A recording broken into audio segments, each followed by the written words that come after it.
So maybe it's time to resume, and we continue the session with Chris Fraser from Michigan State University, and the title is Cluster Combinatorics of SLk Skein Algebras in the Presence of Punctures. So thank you. Thanks, Claire, and thanks to the organizers of this week and the whole semester, and for the invitation to speak. Let me apologize by saying that my talk is not especially, or maybe at all, representation theoretical in the sense of this week. But it's an invitation to do some representation theory, and also it's a preparation for the talk which follows mine by Imine, which will use these kinds of ideas in a more representation theoretic setting. And it's joint work with Pavlo Pylyavskyy, who's at University of Minnesota. The paper is on arXiv, and this, if you can't find the slides in the chat, they're also on my website. Oh, what's the talk about? 3 things. So first, it's about a particular family of cluster algebras. These generalize the cluster algebras from surfaces, which I think all of us know, but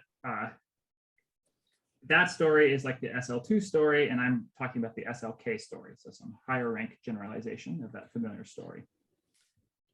I'm talking about the problem of cluster combinatorics, which means how do I label all the cluster variables? How do I decide when 2 are in a cluster together? And the kind of new stuff I want to talk about has to do with surfaces that have punctures in them, because there's some new combinatorial structures that arise in that case, and I want to identify those. We start with a familiar story, which is the construction of a cluster algebra from a surface, a marked surface, just like we saw in the previous talk. The surface has some mark points that they could be in the interior, in which case I call them punctures of your surface. You choose a triangulation of your surface. Inside each triangle, you draw an oriented 3-cycle, as I've done here, and that yields a quiver with frozen vertices. The frozen vertices are on the boundary. That yields a cluster algebra, and we know everything about these cluster algebras. So the problem of cluster combinatorics is solved. We know a labeling set for the cluster variables. They're in bijection with arcs in your surface.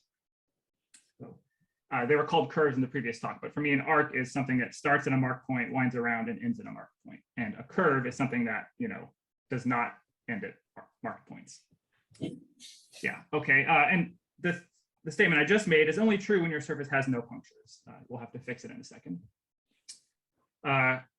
The condition that 2 cluster variables are compatible is that they are non-crossing when drawn on the surface. And so the maximal sets of pairwise compatible cluster variables are the triangulations of your surface. We all know this. And also cluster monomials, we understand them too. Yeah. I take a partial triangulation and I'm allowed to repeat some curves. So you might call that like a multi-arc.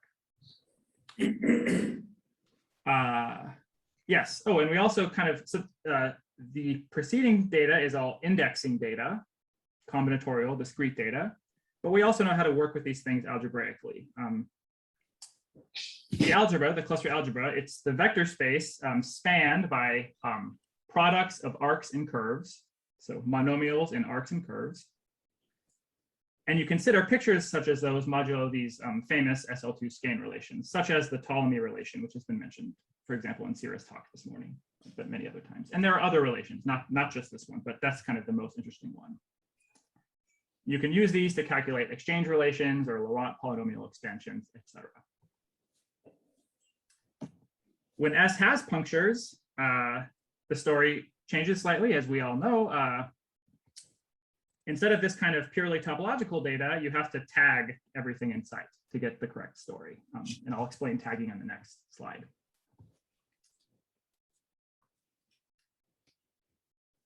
All right, what's tagging? A reminder. It's a binary choice. So we have arcs, they end at mark points. If that mark point is a puncture, then you have to choose if you want a 1 at the puncture or you want a 2 at the puncture. binary choice. At every endpoint of your arc, add a puncture. If you're at a boundary component, I don't care. Usually these are called plane and notched, but not for me today. Yes, okay, and how do I tell when objects like these correspond to cluster variables? How do I tell when they reside in a cluster together? I need to give you a binary rule. Here's the binary rule. If you ignore the tagging data, they need to be non-crossing in the usual sense, just like before. In addition, there is some kind of discrete rules. So if the arcs are different topological arcs, then they have to be tagged the same way anytime they end at the same puncture. If the arcs are this exact same arc, then they don't have to have the same taggings, but they can only disagree at exactly one end. So let me show you some pictures of these conditions. And I ask you to try to digest and memorize these conditions because I'll generalize them, by the end of the talk. So, right. Here is the kind of prototypical example of some compatible tagged arcs. They're the same arc. They have the same tagging at this puncture. They have opposite tagging at this puncture. These guys have opposite taggings at two different punctures. That's bad. These guys are different arcs with opposite taggings. That's bad. These guys are loops, which have different taggings, and that's bad. They differ kind of at four legs, not just at one leg. Yep. So all of these things are forbidden. Well, this one is the prototypical good example. And just as before, we can work with these things algebraically. So the main relation you need to know is the meaning of tagging an arc at a puncture is that if I take that same arc but don't tag, then when I multiply these two things together, I can express it as an element of the Skein algebra that doesn't even touch this puncture. Okay, and so, algebraically, the meaning of this thing is that it's the Laurent monomial, and these two things we probably understand, just ordinary arcs in the cluster algebra. Although this thing is a cluster monomial, not a cluster variable, because it's the product of two compatible cluster variables. Yes, okay. What is the context for my talk today? Fock and Goncharov explained that the story just described fits into a larger setting where for every surface and for every Lie group, you get some cluster algebra. Actually, they only did the SLk case, but the other Lie types are also known by this point.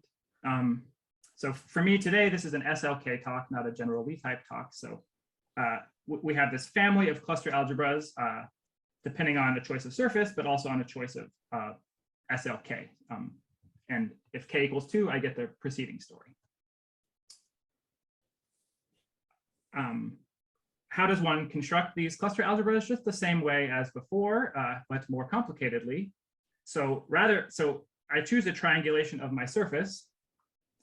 Rather than putting an oriented 3-cycle inside each triangle, I put this triangle of triangles, hive quiver it's sometimes called, inside every triangle, and I glue those together and I get some quiver drawn on my surface, and that defines a cluster algebra.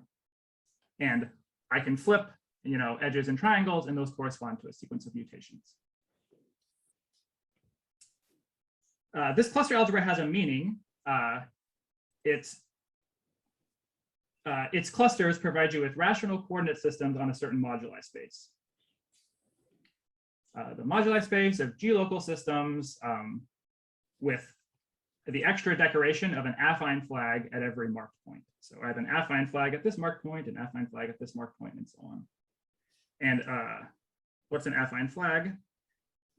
You've probably seen flags of subspaces before. An affine flag is just a kind of exterior algebra version of this. So I have a vector, I have that vector wedge another vector, and so on. That kind of data, a flag's worth, sitting at every vertex.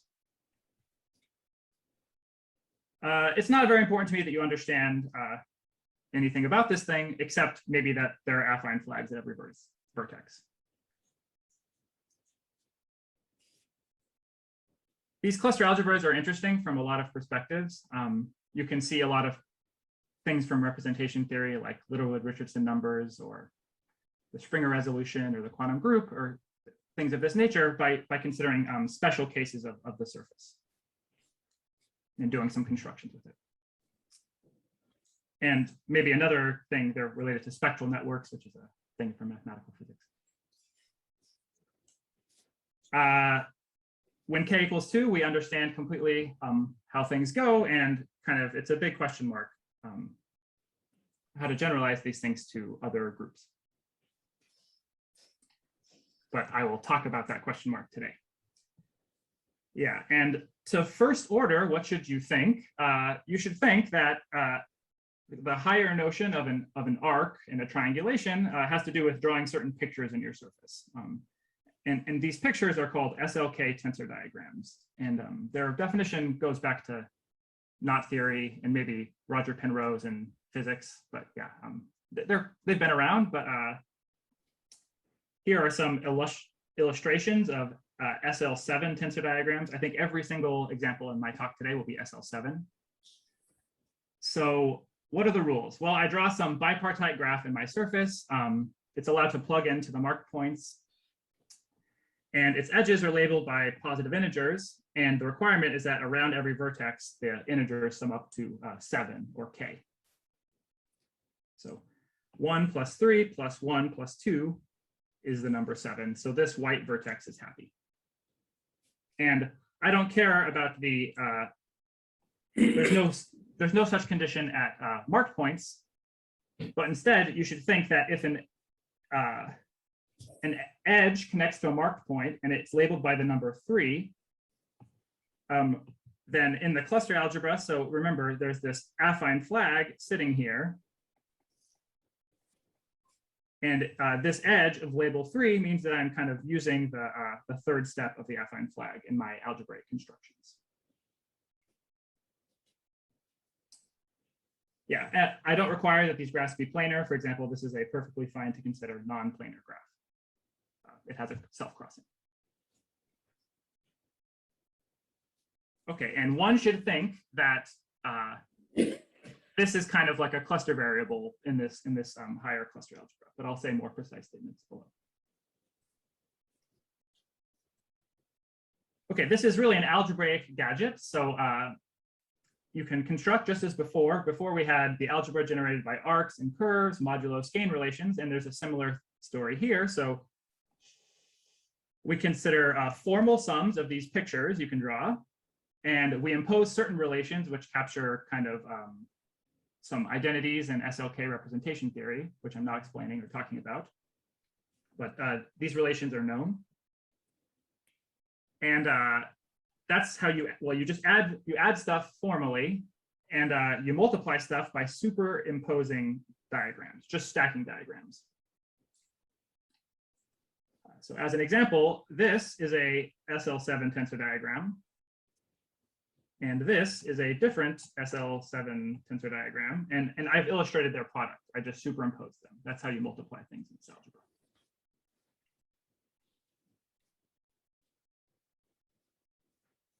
And when k equals 2, we recover kind of the story everyone already knows, because there's not a lot of freedom for how to like make an SL2 tensor diagram. Basically, you just recover the idea of I can do some arcs and I can do some simple closed curves in my surface.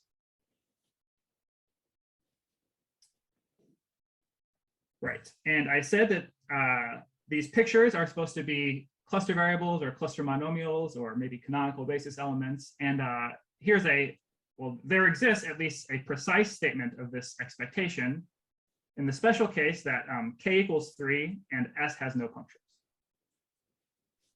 And I think Emine's talk will be in this k equals 3 setting, although I'm not sure. Maybe she's done something for SLK. Okay. Right. What do Sergey and Pasha say? They say that every cluster monomial corresponds in this Skein algebra to a planar diagram.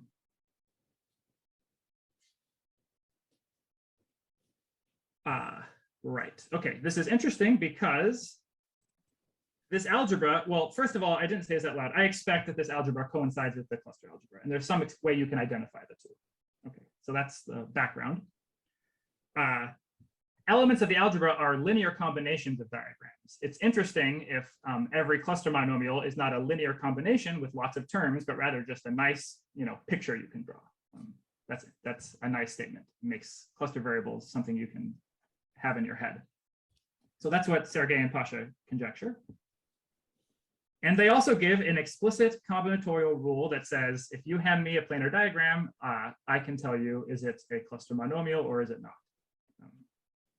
Now, this rule is conjectural, and it's nearly celebrating its 10-year anniversary of being unproved. So, humanity doesn't know if this is true or false, but I think it's true. And their algorithm, which kind of detects which diagrams are cluster monomials and which are not, is called arborization.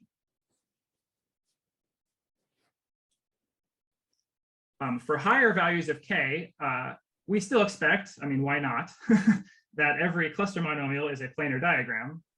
I certainly expect that. But the thing which is kind of missing is it's not so trivial to push these arborization moves to higher k. As in the course of the project I worked on, I found lots of arborization moves, but I definitely would not confidently state that I have found all such moves. Did I lose my internet connection? It said it was unstable, or am I okay? You're good. I'm good. Okay, so one thing I want to say is that I am not going to solve this problem in this talk, and it's kind of the 0th order thing that you should understand is somebody else, or an oracle from the future needs to solve this problem for my results to be completely useful. But I'm sidestepping this hard issue and also this hard issue, which is that this is unproved, and trying to talk about the things which we can see that are there. Yeah. Okay. So what can we see that is there? So the question basically is, suppose we understood how everything worked for surfaces without punctures. How should things change when your surface has punctures? And the key input to this story, well, in the SL2 case, it's how to tag something. And we already know how to tag something, and the recipe is due to Goncharov and Shen. So every puncture carries a affine flag. And if you're familiar with geolocal systems, when I have a puncture in my surface, in a geolocal system, I can parallel transport around the puncture, and that gives me some matrix called the monodromy of the local system. So I have affine flags at punctures, but I also have matrices at punctures. And Goncharov and Shen identified a symmetric group action on the set of affine flags. To specify such a symmetric group action, I just have to tell you what does the simple transposition do and check the braid relations and check it's an involution. And so what does SI do? Well, it takes the ith step of my affine flag sitting at my puncture, and it only replaces the last part of it by this rule. So I kind of take the I plus first vector and I move it into slot I, and I hit it with the monodromy matrix minus the identity. And this vector is not well defined. It's only well defined modulo the earlier steps of the flag, but nonetheless, this recipe is well defined and it's a symmetric group action. They are affine flags. I'm doing the A-type variety, not the X-type variety. There is also an action on the X-type variety. It's actually it's a lot simpler action that is more obvious. You're just permuting eigenlines. But anyway, on the A side, this is the correct action. And Goncharov and Shen prove that this funny linear algebra map that you do is a cluster automorphism, which means if you know some cluster variable, you can twist it by this Y group action and you get a new cluster variable. And when k equals 2, the symmetric group is Z mod 2Z, and this action you can check is the same as just changing the ones into twos or changing plane into notched. Okay, 10 more minutes. I think that's doable. So my next slide is intended to combinatorialize this action, this Goncharov and Shen wild group action on affine flags. So two definitions. So first, there is a notion of pseudo-tagging a tensor diagram. And then there is a notion of tagging. This kind of distinction is doesn't show up so much when k equals 2. So we have a tensor diagram. It defines some element of my cluster algebra. What does it mean to pseudo-tag it? Well, I need to find the punctures. I need to find all of the legs, which are incident to the punctures. And in this case, there's only one leg incident to a puncture. And that leg is marked by the number 2. So I'm using, in this picture, I'm using the first 2 steps of the affine flag at that puncture in this tensor diagram. When I pseudo-tag it, I replace the integer 2 by the 2 subset, any one I'd like. I chose the one 3, 6, but you could do 1, 2, 1, 3, 1, 4, 1, 5, 2, 7, I don't care. But it needs to be a 2 subset of the numbers 1 up to k when you're working inside SLk. So you enrich every leg of weight 2 to a 2 subset, and so on. That is a pseudo-tagging of a tensor diagram. This generalizes the SL2 story. I was, marking legs by either 1 or 2, which are the legs always have weight 1 in SL2, and I'm just choosing a 1 subset of the numbers 1, 2. Okay, that's pseudo-tagging. It's a kind of fishy operation. And then a very legit operation is tagging. So a tagging of a tensor diagram is a pseudo-tagging which satisfies an extra compatibility condition on the subsets, which is that whenever I have 2 legs which emanate from the same puncture, I require that their subsets satisfy a Boolean lattice comparison. So superset or subset comparison. So this might be some part of some big complicated tensor diagram drawn on my surface, and all of its legs are marked by subsets of the numbers 1 up to 7, and they form a partial flag of subsets with repeats. And that's the kind of thing that would be called a tag diagram, not merely a pseudo-tag diagram. But something bad would be like if I had like 1, 2 and 1, 3. That's bad. That's not a partial flag of subsets, because 1, 2 is not contained in 1, 3, nor the opposite. Yes, okay. You already know examples of pseudo-tagged but not tag diagrams, even in the SL2 case. It's just usually in the first sentence of your paper, you exclude these. So for example, we all know that you're not supposed to draw pictures like this in the SL2 story. So you're not supposed to draw loops whose 2 ends are notched differently.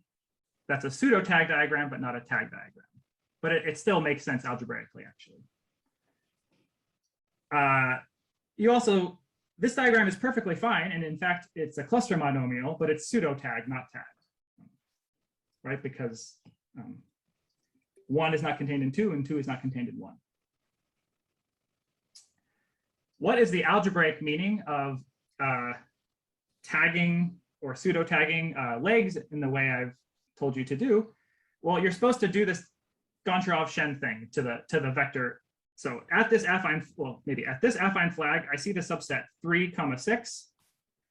And that means I'm supposed to bring the 3rd vector of my affine flag down and bring the 6th vector of my affine flag down using U minus the identity matrix the right number of times. And then I do my algebraic stuff, but I am using this partial flag rather than the one I had before, or this flag, affine flag, rather than the one I had before. Okay. That's the algebraic meaning.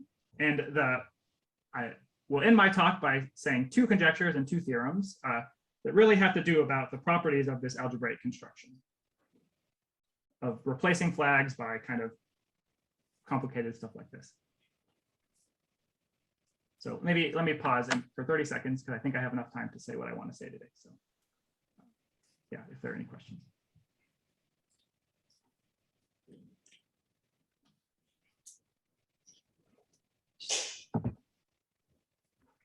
And if not, that's great.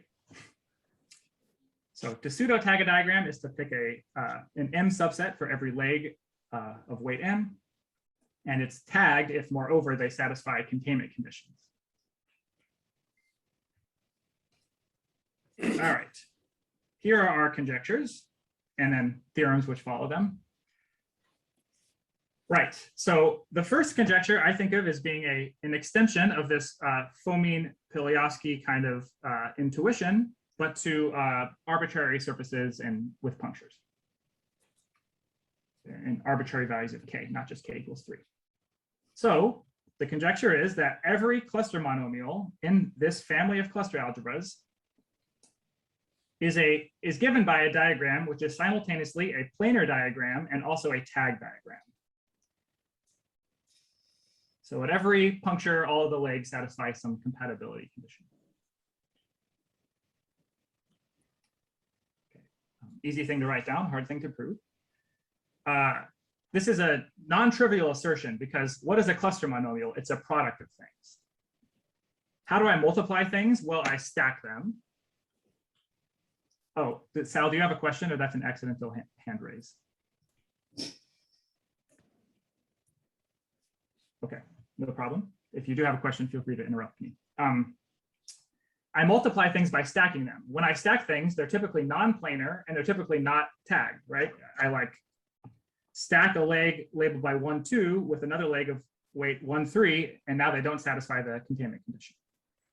So a typical product of cluster variables is neither planar nor tagged, but I claim that modulo algebraic identities, you can transform it into something which is planar and which is tagged. And I've already shown you an example of this. Oh, I'm sorry, Sal. You can chat it. I can see the chat, but yeah. Later, that's fine. Okay, so this is a cluster monomial in the familiar setting, k equals 2 setting, and algebraically it is equal to this thing, and this thing is planar and this thing is tagged. So we already know this example when k equals 2, and my below theorem will generalize this kind of calculation, multiplying things together and kind of getting rid of their bad behavior, but for arbitrary SLk. Okay, so our first theorem says the following. So supposedly the good diagrams are the tagged diagrams, not the pseudo-tagged ones. For example, I conjecture that any good basis will consist of tagged diagrams, maybe not planar. The cluster monomials, yes, will be planar. The non-cluster monomials will probably be non-planar diagrams, but they should be tagged. If those are the good elements, we want to know how to write the pseudo-tagged elements in terms of the good ones. So for example, I multiply two things. How do I express it in the basis of tagged things? And I mean, our first theorem says that you can do this. So any pseudo-tag diagram is a explicit linear combination of tagged ones. So it is reasonable to believe that the tag diagrams are a basis, let's say. A certain subset of the tag diagrams are a basis. Because when I multiply things, I'm pseudo-tagged, but I'm claiming you can write it in terms of tagged things. Okay, that's called the flattening theorem because it's like a Grosvenor style proof where you have something complicated and you make it simpler, flattening, until finally it's tagged. Okay, here's an illustration of what goes into that theorem. I'm nearly done. Okay, I'll be quick. Here is a product of, well, it's two legs which aren't compatible. They don't satisfy a condition. They're not tagged with each other. And you can express any such picture as a linear combination of 5 pictures. And all that's changing in these pictures is kind of how much you're winding around the puncture. And that has to do with powers of the monodromy matrix. It has to do with the binomial theorem. The numerator of this Q linear combination is the 4th row of Pascal's triangle. And the denominator counts standard Young tableau of rectangular shape. The length and width of the rectangle is determined by the subsets, how much they intersect with each other. That's the flattening theorem. And you iterate this algebraic identity to flatten things into tagged things. Because what I've done here is I've taken the subsets 1, 4, 5, and 1, 2, 3, and replaced them with the subsets 1, 2, 3, 4, 5, and 1. And those satisfy a containment. 1 is contained in 1, 2, 3, 4, 5. So this is an algebraic rule for calculating in this cluster algebra. And some exchange relations look like this.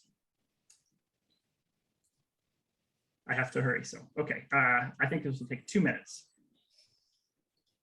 second conjecture is, in my opinion, the natural generalization of this compatibility criterion which Fomin, Shapiro, and Thurston identified. So I suppose I have tag diagrams.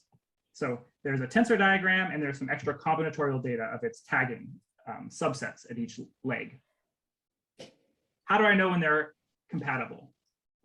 Well, the underlying things need to be compatible, just like before. And this is the thing that we don't really know how to do in general. We kind of know how to do in k equals 3. We don't really know how to do this in general. But let's assume somebody told us how to do it. Second, if the underlying tensor diagrams are distinct, then basically all their legs need to satisfy a containment when I stack them. So just stacking them needs to result in something which is tagged, not merely pseudo-tagged. And lastly, if they're the exact same tensor diagram, then their taggings can disagree in exactly one leg, and it has to be by a transposition. And this exactly generalizes the SL2 case. So here's a picture. This might be a cluster variable. It's plugged into the rest of my surface in some way. It has subsets 2, 3, 2, 2, 3, and 2, 3, 5, 6 at the puncture. But I could replace 2, 3 by 2, 6 or by 3, 6. And all of those guys would be pairwise compatible with each other, provided they were the exact same tensor diagram, just tagged the same way. And our last theorem is, well, if these guys are compatible, then when I multiply them, I should be able to change it and make it both tagged and planar. And our last theorem says this is true, and I'll just end by showing those pictures. So you can multiply 3 things like this and express it as a tagged and planar diagram. So, which is not obvious because when I superimpose these 3 things, you know, they're pseudo-tagged, not tagged. Okay, so here are the pictures, and that's the end of my talk. Just quickly, I'll say the pictures. These guys are pseudo-tagged when stacked next to each other, but I can express it as a 1, 2, 3 leg and a 1 leg plus some other spiraling junk, which is planar. And if I multiply, say, four legs together, which differ by transpositions, they have to look like this up to symmetry. And this is the kind of tagged and planar diagram, which computes the same thing. So it has a leg of weight 1, 2, 3, 4, 5, and 3 legs of weight 1. You can figure this out using just easy considerations. And then this is the way to planarize everything. Thank you. That's all. I didn't make a thanks slide. I forgot. Thank you very much. So any questions? Chris. Hi, Sasha. Hi, I have a question. Yes. Oh, I think Bernard was asking. Sorry, no. Yeah, you can go. Okay. Yeah, maybe Sasha, you can start, or I'm sorry, I didn't get to who wants to ask a question. So as Sasha, maybe you want to ask a question?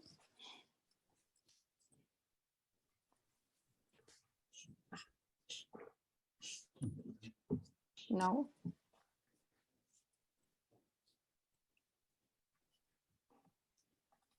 Yeah, Nathan, good question. I'll respond to it. But I don't know if Sasha is, Sal already said I answered his question, but Sasha seems frozen to me. So let me take the opportunity to answer Nathan's question. I didn't address this just because of time. Yeah, our conjectures are proved to be true in all the finite mutation type cases. And there are interesting ones. So for example, I haven't been thinking about this for a while. If you take, say, a bigon or a trigon with 1 puncture and G equals SL3, or you take a bigon and G equals SL4, then these are elliptic type, I think. Well, this one's finite type. These are elliptic type, and the conjectures are true on the nose. You know. Chris, sorry, could you repeat that? My internet's full. No problem. So Nathan asked, are there any examples where we know this conjecture? Yeah, so there are. If you take some small n-gons with 1 puncture, this one has type D4, cluster type D4. This one has the cluster type of a sphere minus 4 points, as does this one. So this and this have the same cluster type, and our conjectures are proved to be correct in those examples.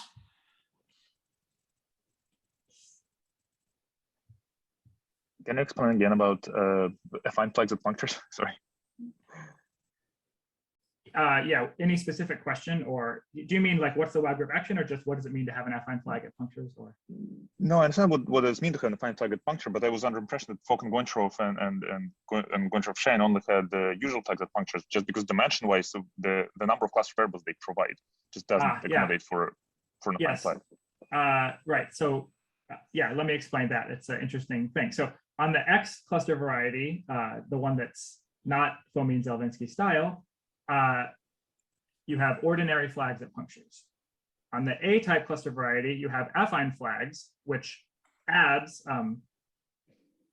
k-1 dimensions worth of scalar, because you're allowed to, you don't just have vectors, you have like, you don't just have the subspaces, you have the actual vectors lying in them. Okay, so as you say, that increases the dimension, but the monodromy fixes the affine flag.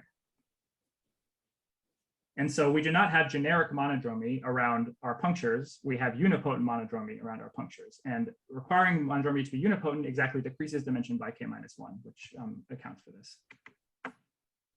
Got it. Thank you. Yeah. Okay. Got it. Okay, thank you. Other questions? Somebody in the room or in the chat or what? No? I'll ask So, one more question, oh, Chris. That's all right. okay. Sorry. So is it possible to put coefficients into this picture besides just the frozen, boundary coefficients? Yeah. Yeah. I think no one thought about that. I think it's, I mean, kind of Ian is probably Ian Lee is the person who, if anyone understands this, he would be the person who does. But yeah, I think it's not just really not understood what to do. Yeah. Thanks. Yeah. So no more questions. So maybe we can thank Chris again, and we should meet in 7 minutes for the last talk of the day.